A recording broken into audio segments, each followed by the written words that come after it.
Hello dear students, welcome to Matrix Science Academy Impulse Batch 3.0 and this is the second lecture of the topic structure of atoms and nuclei. काल आपण first part complete केलेला, आज आहे second part जो की nuclear physics आहे.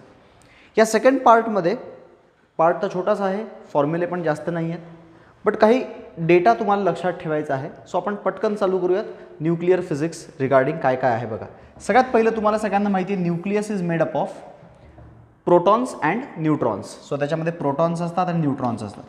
आणि आपण न्यूक्लियस कुठल्याही एलिमेंटचं न्यूक्लियसला जनरली असं रिप्रेझेंट करतो. एलिमेंटचं नाव, खाली लिहितो झेड, झेड म्हणजे ॲटॉमिक नंबर, वरती लिहितो ए, ए म्हणजे मास नंबर, आणि जो एक दिसत नसतो इथे तो असतो या दोघांचा डिफरन्स, ज्याला आपण एन म्हणणार आहे, त्याला न्यूट्रॉन नंबर म्हणतात. न्यूट्रॉन नंबर काय असतो, ए मायनस झेड. एक एक्झाम्पल म्हणून घेतो मी, सोडियम. Sodium Na1123. तर इथे Na हे नाव सोडियम आहे, एलिमेंटचं नाव आहे. 11 त्याचा ॲटॉमिक नंबर आहे, ॲटॉमिक नंबर 11 आहे. त्याचा 23 हा मास नंबर आहे. आणि त्याचा न्यूट्रॉन नंबर किती आहे, न्यूट्रॉन नंबर, तर न्यूट्रॉन नंबर त्याचा आहे 23 मायनस 11 12. सिम्पल असतं, न्यूट्रॉन नंबर म्हणजे किती न्यूट्रॉन्स आहेत आणि ॲटॉमिक नंबर म्हणजे किती प्रोटॉन्स आहेत. सो ॲटॉमिक नंबर ह्याचा अर्थ असतो number of protons. Neutron number जो असतो तो नंबर ऑफ न्यूट्रॉन्स असतो आणि दोघांची ॲडिशन हा मास नंबर देतो, वरचा नंबर मास नंबर असतो. आता ह्या बेसिसवरती तीन गोष्टी डिफाईन करण्यात येतात, आयसोटोप्स, आयसोबार्स आणि आयसोटोन्स. बघा या तिन्ही वर्ड्समध्ये मी काय करतो, थोडंसं इथे चेंजेस करतो. आयसोटोप्स, आयसोबार्स आणि आयसोटोन्समध्ये मी आयसोटोन्सला एनला फक्त येल्लो कलरने लिहितो, एनला, ठीक आहे. आयसोबार्समध्ये एला येल्लो कलरने लिहितो, ए, बार्समध्ये ए, आयसोटोन्समध्ये एन. आणि आयसोटोप्समध्ये मला झेड, ए आणि एन झालं आहे, झेड बनवायचं आहे. सो मी त्याचं स्पेलिंग थोडंसं चेंज करून मी त्याला असं लिहून टाकतो, आयसोटोप्स, TOP आणि ते झेड लिहून टाकतो, ठीक आहे. सो ह्याच्याने काय होईल की लक्षात ठेवणं सोपं जाईल. आयसोटोप्स, आयसोबार्स आणि आयसोटोन्सला कसं डिफाईन करायचं, तर आयसो म्हणजे सेम, ज्या एलिमेंटचा ए सेम असतो, ज्या एलिमेंटचा वरचा नंबर सेम असतो, अशा एलिमेंट्सला आयसोबार्स म्हणतात. आयसो म्हणजे सेम, ज्या एलिमेंटमध्ये एन सेम असेल, एन म्हणजे डिफरन्स सेम असेल, त्यांना आयसोटोन्स म्हणतात. आणि आयसो म्हणजे सेम, ज्यांचा झेड सेम असतो, झेड म्हणजे खालचा नंबर सेम असतो, ते असतात आयसोटोप्स. एक्झाम्पल, आयसोटोप्स कोण कोण आहेत, 8O16, 8O17. हे दोन्ही आयसोटोप्स झाले बिकॉज दोघांचा सेम काय, झेड सेम आहे, खालचा नंबर सेम. अजून आयसोटोप्स एक्झाम्पल्स काय आहेत, 1H1, 1H2, 1H3. तिन्ही एकमेकांचे आयसोटोप्स आहेत, तिघांसाठी झेड सेम आहे. सो ज्या एलिमेंट्सचा झेड सेम असतो त्यांना आयसोटोप्स म्हणतो, ज्यांचा ए वरचा नंबर सेम असतो त्यांना आयसोबार्स म्हणतात. एक्झाम्पल्स काय आहेत, आयसोबारचे एक्झाम्पल असे आहेत. तर आयसोबारमध्ये आपण घेऊ शकतो, फॉर एक्झाम्पल एक एलिमेंट घेतो मी इकडे, 40 कॅल्शियम 20 आणि 40 पोटॅशियम 19.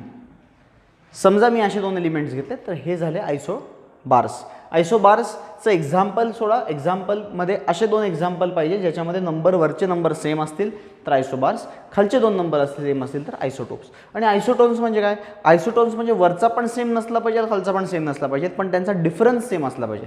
एक्झाम्पल, Na1123 हा झाला सोडियम, डिफरन्स कितीचा आहे, 12चा आहे. मॅग्नेशियम Mg1224, डिफरन्स किती आहे, परत एकदा डिफरन्स 12चा आहे. सो हे दोन्ही एकमेकांचे आयसोटोन्स आहेत. आयसोटोन्स, आयसोबार्स, आयसोटोप्स, समजलं का. काही डेफिनेशन पाठ करायची गरज नाही, लॉजिक समजून घ्या. आयसोटोप्समध्ये झेड येतो, आयसोबार्समध्ये ए येतो, आयसोटोन्समध्ये एन येतो. ए, झेड आणि एनचे अर्थ समजले असतील तर तुम्हाला आयसोटोप्स, आयसोबार्स, आयसोटोन्स हे लिहिता येतील. आता हे झाल्यानंतर नेक्स्ट जो पार्ट आहे तो आहे न्यूक्लियसच्या आतमध्ये. लक्षात ठेवा काय, न्यूक्लियस जेव्हा फॉर्म होतो, न्यूक्लियस जेव्हा बनतो तेव्हा काय होत असेल तर प्रोटॉन्स आणि न्यूट्रॉन्स एकत्र येत असतील. जसं की इथे सोडियम जेव्हा बनला असेल तर सोडियम बनताना 11 प्रोटॉन आणि 11 न्यूट्रॉन्स एकत्र येऊन सोडियम बनला असेल ना. तर ज्यावेळेस न्यूक्लियस बनत असतो तर न्यूक्लियस फॉर्म होत असताना काय होतं, न्यूक्लियस फॉर्म होत असताना फॉर एक्झाम्पल मी हिलियमचं एक्झाम्पल करतो. हिलियमचा असतो फॉर्म्युला 4He2, म्हणजे 2 प्रोटॉन आणि 2 न्यूट्रॉन येऊन भेटणार आहेत. आता तुम्हाला ह्यासाठी माहिती असलं पाहिजे की प्रोटॉनचा मास काय, न्यूट्रॉनचा मास काय वगैरे वगैरे. सो प्रोटॉन समजा एक्झाम्पल म्हणून घेऊ आपण, प्रोटॉन समजा 1 ग्रॅमचा आहे. ॲक्च्युली प्रोटॉन 1 ग्रॅम नाही, खूप छोटा आहे, पण समजण्यासाठी 1 ग्रॅम आहे असं अज्युम करू. आणि न्यूट्रॉन त्याच्यापेक्षा एकदम थोडंसं हेवी आहे. सो न्यूट्रॉन हा 1.1 ग्रॅम आहे. तर ज्यावेळेस हिलियम बनेल, तर हिलियम कसा बनेल सांगा बरं. 2 प्रोटॉन घ्यावे लागतील, 2 न्यूट्रॉन घ्यावे लागतील. सो आपलं एक्सपेक्टेशन काय असेल की प्रोटॉन आणि न्यूट्रॉनने मिळून जो हिलियम बनेल त्याचं वजन किती असलं पाहिजे. 2 प्रोटॉन टाकलेत म्हणजे 2 ग्रॅम, 2 न्यूट्रॉन टाकतोय आपण म्हणून 2 × 1.1 इज 2.2 ग्रॅम. सो एक्सपेक्टेड असं आहे की 4.2 ग्रॅमचा हिलियम बनला पाहिजे. हिलियम बनवलं आपण, 2 प्रोटॉन टाकले, 2 न्यूट्रॉन टाकले, हिलियम बनवलं. आता हिलियमला जेव्हा वजन काट्यावरती ठेवून त्याचं वजन करायला गेलो तर हिलियम 4.2 नाही, फक्त 4 ग्रॅम होता. सो हिलियम बनताना ज्या बनण्याच्या प्रोसेसमध्ये जे इन्ग्रेडियंट्स आहेत त्यांचं वजन कॅल्क्युलेट केल्यावरती जे उत्तर येतं आहे ह्याला आपण कॅल्क्युलेट केलेलं मास म्हणतोय. कॅल्क्युलेटेड मास, कॅल्क्युलेटेड मास जे आहे ते आणि ऑब्झर्वड मास. ऑब्झर्वड म्हणजे जे नंतर बनल्यानंतर जे ऑब्झर्व करतो आपण, ऑब्झर्वड मास, ह्याच्यामध्ये डिफरन्स होता. कॅल्क्युलेटेड जास्त येत होतं, ऑब्झर्वड कमी येत होतं. सो हा तर म्हणजे असं झालं ना की एका बॉक्समध्ये तुम्ही 1 किलो टाकलं, 2 किलो टाकले, 3 किलो टाकले. एक्सपेक्ट काय केलं की त्या बॉक्समध्ये 6 किलो भरलं आहे, बट वजन केलं तर 5च किलो. सो तुम्हाला डाऊट येईल की लीक बी काय काय खालून निघून गेलं. बट न्यूक्लियसमध्ये कसलं लीक, जे काही टाकलं त्याचं फायनल वजन हे थोडंसं कमी आलं होतं. आणि हा जो डिफरन्स होता ना, हा डिफरन्स कशासाठी युटिलाइज झाला तर हा डिफरन्स इन मास एनर्जीमध्ये कन्वर्ट झाला by the formula E = Δ-mc². हा आइन्स्टाईन्स मास एनर्जी इक्विव्हॅलन्सचा फॉर्म्युला आहे. आइन्स्टाईनचं असं म्हणणं होतं की हे जे मास इथे गायब होतं आहे ना, हे मास एनर्जीमध्ये कन्वर्ट होतं आहे. ही एनर्जी जी आहे ती एनर्जी कशासाठी यूज होती आहे, न्यूक्लियसला बाइंड पकडून ठेवण्यासाठी यूज होती आहे. ही एनर्जी न्यूक्लियसला होल्ड करण्यासाठी यूज होती आहे. ही एनर्जी जी आहे, जो मास डिफरन्स जनरेट झाला ह्याला मास डिफेक्ट म्हणणार आहे आपण. We are going to call it as mass defect. Defect म्हणजे काय तुम्हाला कळतंय का. कॅल्क्युलेटेड मास आणि ऑब्झर्वड मासमध्ये जो डिफरन्स आहे याला मास डिफेक्ट म्हणणार आहे आपण. मास डिफेक्ट किती असतो मास डिफेक्ट. मास डिफेक्ट असतो कॅल्क्युलेटेड मास मायनस ऑब्झर्वड मास, या दोघांमध्ये जो डिफरन्स आहे that is a mass defect. हा अख्खा मास डिफेक्ट कशात कन्वर्ट होतो, c² मल्टिप्लाय केलं तर एनर्जीमध्ये कन्वर्ट होतो. आणि ही एनर्जी पुढे जाऊन आपण डिस्कस करू. ती एनर्जी कशासाठी यूज होती, ती होल्ड करून ठेवण्यासाठी, न्यूक्लियसला बाइंड करून ठेवण्यासाठी ही एनर्जी यूज होणार आहे. बट आत्ता त्याच्या आधी मास डिफेक्टपर्यंत समजलं आहे का की what is a mass defect. Mass defect म्हणजे कॅल्क्युलेटेड आणि ऑब्झर्वड मासमधला डिफरन्स. त्याचा एक फॉर्म्युला दिला आपल्या बुकमध्ये की मास डिफेक्टचा काय फॉर्म्युला आहे. बघा मास डिफेक्टचा फॉर्म्युला असा आहे, mass defect can be calculated as the calculated mass minus observed mass. बरोबर का नाही. आता ऑब्झर्वड मासला काही फॉर्म्युला नसतो. ऑब्झर्वड मास ऑब्झर्वड असतो, ऑब्झर्व केलेला मास आहे, त्याला आपण कॅपिटल M लिहिणार आहे. हे ऑब्झर्वड मास आहे. बट कॅल्क्युलेट तर करता येतं मास. मला सांगा हिलियमचा मास कसं कॅल्क्युलेट केलं 4.2.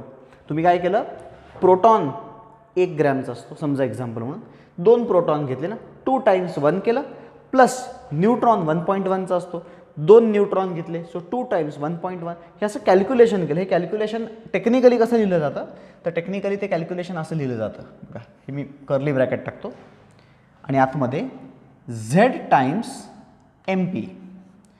प्रोटॉनचा मास जे काही असेल आपण नंतर लर्न करणार आहे मासेस. प्रोटॉनचा मास जे काही असेल इंटू Z प्लस न्यूट्रॉनचा मास जे काही असेल इंटू N. N म्हणजे न्यूट्रॉन नंबर. N कसा कॅल्क्युलेट करायचा, तर N कॅल्क्युलेट करायचा A - Z ने. A - Z into Mn plus Z into MP. हा अख्खा जो काही प्रकार आहे this is nothing but the mass that we have calculated. हे calculated mass minus observed mass. तुम्हाला डाऊट येईल सर इलेक्ट्रॉनचा मास नाही पकडायचं. हे न्यूक्लिअर फिजिक्स आहे, इलेक्ट्रॉनचा संबंध नाहीत. इलेक्ट्रॉन तर बाहेर असतात न्यूक्लियसच्या. न्यूक्लियसचं मास कॅल्क्युलेट केलं आहे मायनस ऑब्झर्व केलं आहे. What ever you get is called as mass defect. आता मास डिफेक्ट हा मास आहे, त्याच्यामुळे त्याचं युनिट काय असू शकतं, एक तर किलोग्रॅम असू शकतं. मासचं एक तर युनिट काय असू शकतं, किलोग्रॅम. किंवा सिन्स तुम्हाला हे माहिती असेल की आपण ॲटॉमिक स्केल्समध्ये ॲटॉमिक मास युनिट हे मोजतो, AMU यांनी मोजलं जातं. What is AMU, it is 1/12 the mass of carbon 12 isotope. Carbon 12चा 1/12 मास असतं ते. त्याचं कन्व्हर्जन वगैरे मी सांगेन तुम्हाला. बट एक AMU पण त्याचं दुसरं युनिट आहे. आणि आपण नंतर जाऊन बघणार आहे AMUचा सिम्बॉल असा U असतो, डाल्टन म्हणतात त्याला. kg एक तर युनिट असणार आहे मास डिफेक्टचं. मास डिफेक्ट कधी कधी kgमध्ये देतील. बघा ऐकून घ्या नीट काय, मास डिफेक्ट कधी कधी kgमध्ये देतील, मास डिफेक्ट कधी कधी डाल्टनमध्ये देतील, किंवा मास डिफेक्ट कधी कधी डायरेक्टलीच एनर्जीच्या फॉर्ममध्ये देतील. एनर्जी अपॉन c² फॉर्ममध्ये देतील, डायरेक्टलीच देतील. आता हे बघूयात की मास डिफेक्ट, पहिलं तुम्हाला कळालं मास डिफेक्ट काय असतं. आता एकदा मास डिफेक्ट कळालं तर ही जे मास डिफेक्ट होतं आहे ना, जो काही डिफरन्स आहे तो एनर्जीमध्ये कन्वर्ट होतो बाय द फॉर्म्युला Δmc². आता मी इथं व्हॅल्यूज घेतल्यात बघा, हे व्हॅल्यूज तुम्हाला लक्षात ठेवायचे आहेत म्हणून मी ते जस्ट घेतले आहेत. तुम्हाला दिसत नसतील ते आत्ता, मी त्याला आता एक्सपांड करून दाखवतो तुम्हाला. पहिलं बघा, हा पहिला घेण्याच्या ऐवजी वी विल स्टार्ट विथ दिस. ह्या सगळ्यांना माहिती आहे कारण हे तुम्हाला व्हॅल्यूज लक्षात ठेवायचे आहेत. काय, what is mass of electron? Mass of electron is 9.1 10⁻31. What is mass of proton? 1.67 10⁻27. Mass of neutron almost तेवढाच 1.67 10⁻27. हे kg मधलं मास आहे. बट दरवेळेस मास kg मध्ये देणार नाहीत. कधी कधी मास डाल्टनमध्ये दिला असेल तर डाल्टनमध्ये कसं व्हॅल्यू असते त्याची, हे खूप इम्पॉर्टंट आहे. इलेक्ट्रॉनचं मास, प्रोटॉनचं मास आणि न्यूट्रॉनचं मास. प्रोटॉनचं मास 1.007825 डाल्टन, न्यूट्रॉनचं मास 1.008665 डाल्टन आणि इलेक्ट्रॉनचं मास 1.00055 डाल्टन. नॉर्मली एक्सपेक्टेड असं आहे की हे मासेस दिले पाहिजे. एक्झाममध्ये तुम्हाला हे व्हॅल्यूज दिल्या पाहिजे की एवढा एक इलेक्ट्रॉनचा मास एवढं डाल्टन आहे, प्रोटॉनचं एवढं डाल्टन आहे. बट ह्याच्यावर काही ट्रस्ट करू नका की देतीलच, तुम्ही लर्नच करून जा. ठीक आहे. तुम्ही म्हणाल सर PYQमध्ये बघा, PYQ ह्याच्यावरती कधीच विचारले गेले नव्हते, कारण की हा लेसन जेव्हा आला, इंट्रोड्यूस झाला 2021च्या आधी सिलेबसमध्ये, हा नव्हता न्यूक्लिअर पार्ट. बाइंडिंग एनर्जीचा कॉन्सेप्ट जास्त डिटेलमध्ये नव्हता. ठीक आहे. सो आत्ता जो इंट्रोड्यूस झाला आहे तर ह्या पार्टमध्ये, न्यूक्लिअर पार्टमध्ये ह्या ज्या व्हॅल्यूज आहेत ह्या डिलीटेड सेक्शनमध्ये होत्या. आपल्याला नॉन डिलीटेड पोर्शन्स होता तेवढाच होता. दिस इज द फर्स्ट इयर जेव्हा आपल्याला पूर्ण सिलेबस शिकतो आपण, त्यामुळे हा व्हॅल्यू PYQमध्ये सापडणार नाही तुम्हाला. न्यूक्लियसचे क्वेश्चन जास्त, न्यूक्लिअर बाइंडिंग एनर्जीवरची एकही प्रश्न तुम्हाला PYQमध्ये सापडणार नाही आहे. सो एक्सपेक्टेड आहे की तुम्ही हे लर्न करा, लर्न करून टाका इलेक्ट्रॉन, प्रोटॉन, न्यूट्रॉनचे व्हॅल्यूज. मास डाल्टनमध्ये काय, kgमध्ये, की kgमध्ये तर ठीक आहे लर्न करू शकतो आपण. kgचे माहिती पण आहेत आपल्याला, 1.67 10⁻27 प्रोटॉन न्यूट्रॉन आणि 9.1 10⁻31 इलेक्ट्रॉन. एकदम डेसिमलपर्यंत लर्न करायची गरज नाही. हे पण तुम्ही पहिले 0.00055 लक्षात ठेवायचं, 1.0078, 1.0086, 78 आणि 86 एवढं लक्षात ठेवायचं. बट इलेक्ट्रॉन, प्रोटॉन आणि न्यूट्रॉनचे मास एनर्जीच्या टर्म्समध्ये पण देऊ शकतात.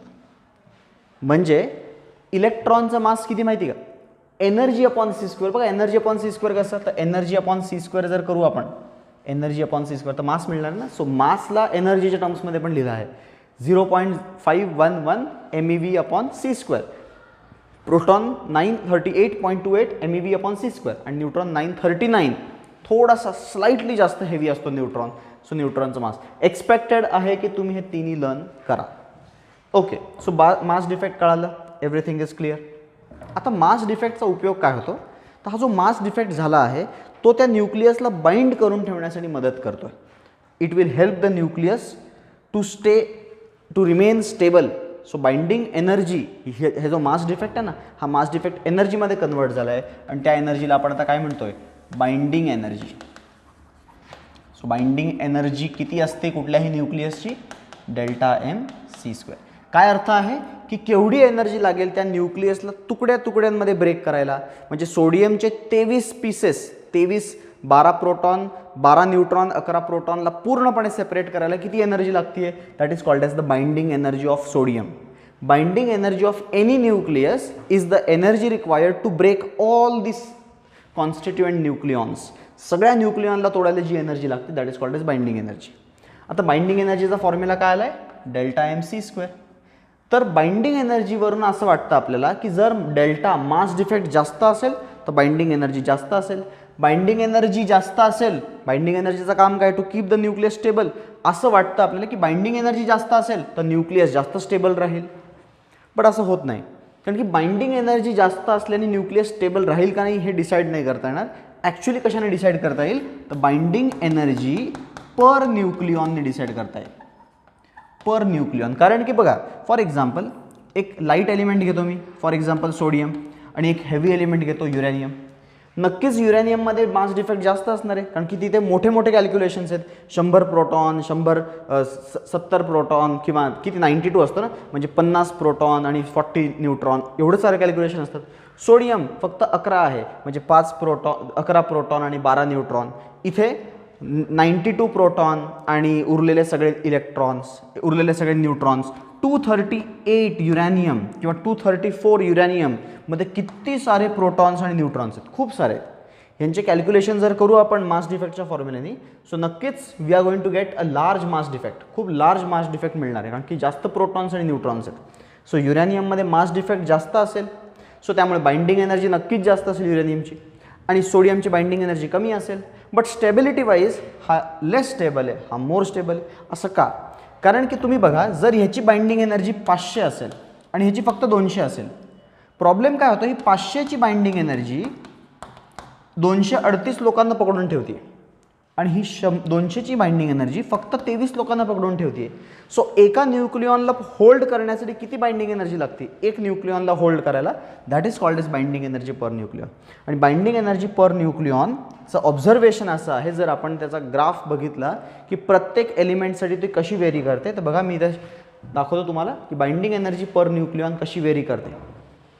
Binding energy per nucleon hydrogen, helium, लिथियमसाठी स्टार्टिंगला कमी आहे, वाढत वाढत वाढत जाते आणि नंतर ती मॅक्सिमम कुठे होऊन जाते, तर it becomes maximum at ion.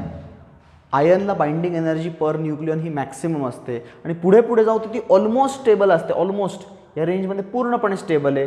Uranium आणि ट्रान्स युरॅनियम एलिमेंटला ती अनस्टेबल म्हणजे परत बाइंडिंग एनर्जी लो होऊन जाते.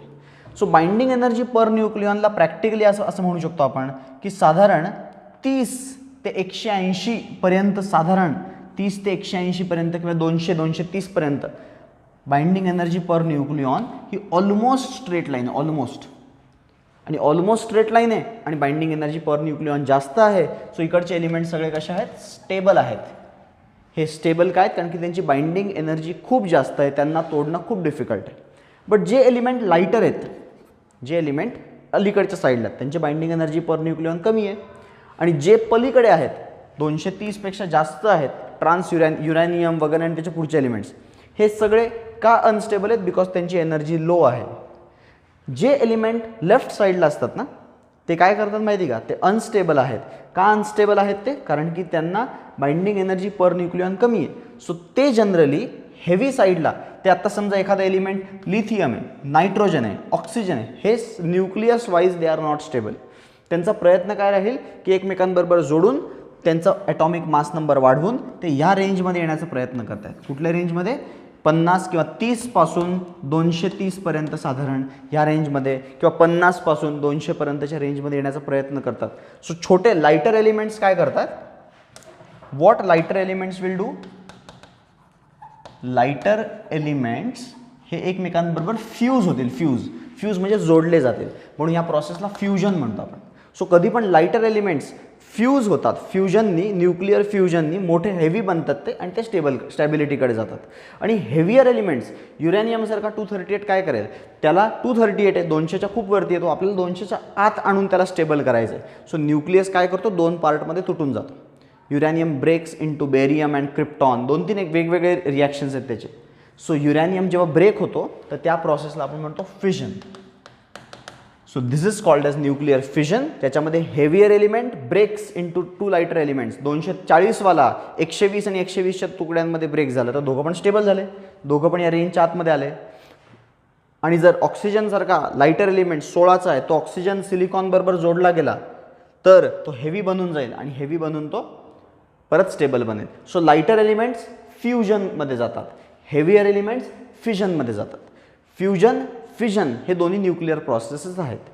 फिजन हे स्पॉन्टॅनियसली होऊन जातं रूम टेम्परेचरला, रूम टेम्परेचरला युरॅनियम स्वतःच ब्रेक करणं चालू करेल, बट फ्युजन हे रूम टेम्परेचरला होत नाही, म्हणून इझिली आपण बघत नाही की ऑक्सिजन ऑक्सिजन जोडला गेला आणि आयन बनला, असं होत नाही. हे होण्यासाठी very very large temperatures of order 10⁶ to 10⁷ kelvin is required, तेव्हा जाऊन हे एलिमेंट्स फ्यूज होणं चालू होतात. हे जनरली स्टारच्या कोरमध्ये बनत असतात. Okay, so this is about binding energy. Binding एनर्जीवरून हा महत्त्वाचा ग्राफ. आता या लेसनमध्ये पुढे जो पार्ट आहे तो आहे फक्त रेडिओ ॲक्टिव्ह डिसइंटिग्रेशन डीके लॉ. त्याच्या आधी एक पॉईंट फक्त राहिला आहे, that is alpha beta and gamma radiations. हे तुम्हाला माहिती असलं पाहिजे. अल्फा बीटा गामा रेडिएशनमध्ये जर एखादा एलिमेंट आहे युरॅनियम 92 234 एक्झाम्पलच घेतो मी. समजा ह्यांनी एक अल्फा एमिट केला. अल्फा एमिट करणं म्हणजेच हिलियम न्यूक्लियस एमिट करणं. लक्षात ठेवा, अल्फा जेव्हा तो एमिट करेल, कॉमन सेन्स आहे, इथे फक्त तुम्हाला हिशोब लावायचा आहे. हिशोब जमतो का लावायला? खाली 92 आहेत, इथे पण 92 पाहिजे. 2 इकडे आहेत म्हणजे इथे 90 पाहिजे. इथे 234 आहे, वरती 4 आहे, तर इथे किती पाहिजे? 230. एवढा हिशोब, साधा हिशोब आहे, हा लावता आला पाहिजे. अल्फा जेव्हा एमिट करेल तर कॉमन सेन्स आहे, हा एमिट 2 झाला म्हणजे हा 2नी कमी झाला पाहिजे. 92 should become 90.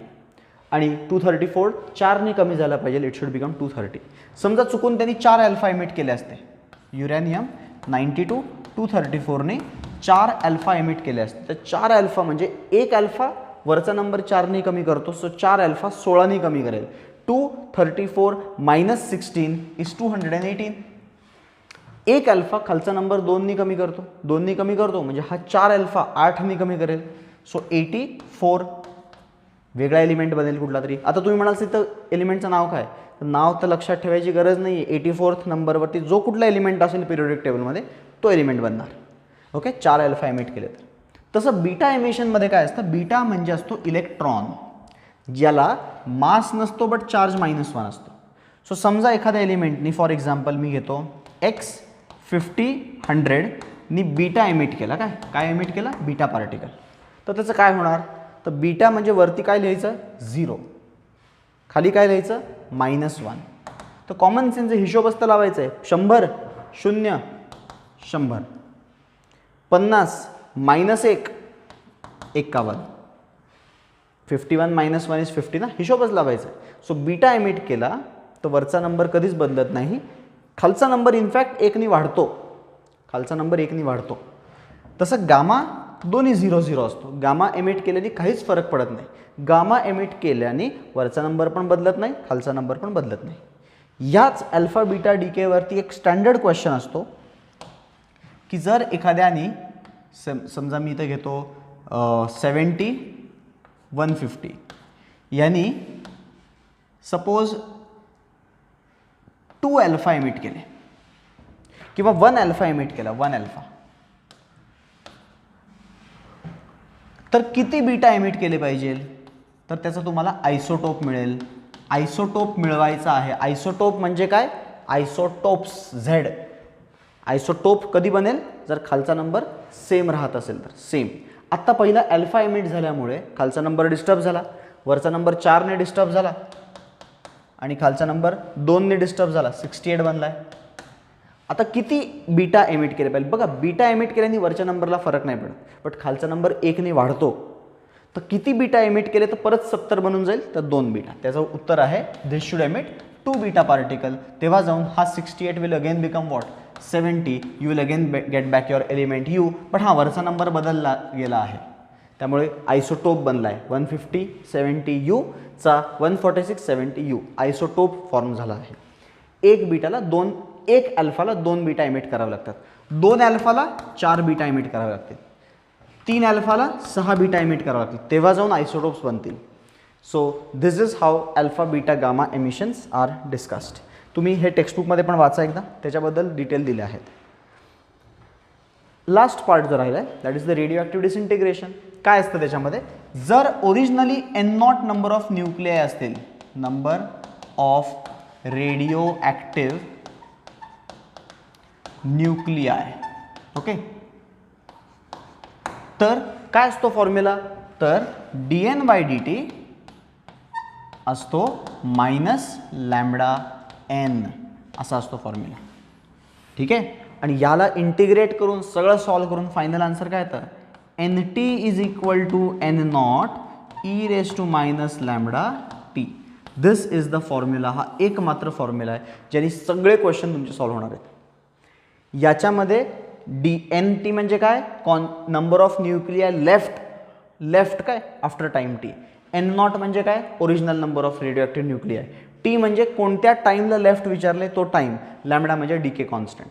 Lambda decay constant आहे जो की या प्रपोर्शनॅलिटीचा कॉन्स्टंट असतो. ठीक आहे. ह्याचा जर का तुम्ही डेरिव्हेटिव्ह घेतला ना, डेरिव्हेटिव्ह, तर काय येईल, DNT by DT will be काय येईल, N0 minus lambda E raise to minus lambda T. आणि ह्याच्यामध्ये हा कोण आहे, हा तर NT आहे की, NT minus lambda is equal to DN by DT. हाच तर इक्वेशन मिळतोय. सो याचा इंटिग्रेशन घेतलं की ह्याचा डेरिव्हेटिव्ह घेतली परत, you get this. Okay, this is the important relation. या रिलेशनमध्ये हा जो रिलेशन आहे त्याला ग्राफिकली जर प्लॉट केला ना, की नंबर ऑफ न्यूक्लियाय टाईम बरोबर कसे व्हेरी करतं, तर टाईम 0ला किती न्यूक्लियाय होत आहे, N0.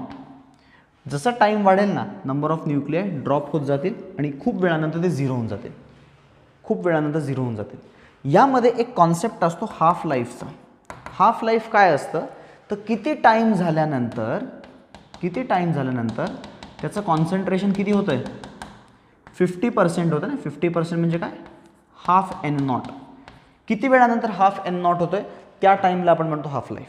आणि हाफ लाईफचा आन्सर असतं 0.693 बाय DK कॉन्स्टंट लॅम्बडा. याला हाफ लाईफ म्हणतात. एका हाफ लाईफ नंतर कॉन्सन्ट्रेशन हाफ होतं.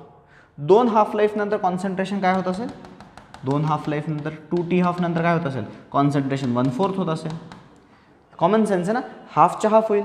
3 हाफ लाईफ नंतर 1/8 होत असेल. 3 हाफ लाईफ नंतर 3T हाफ नंतर कॉन्सन्ट्रेशन किती होत असेल, 1/8 होत असेल.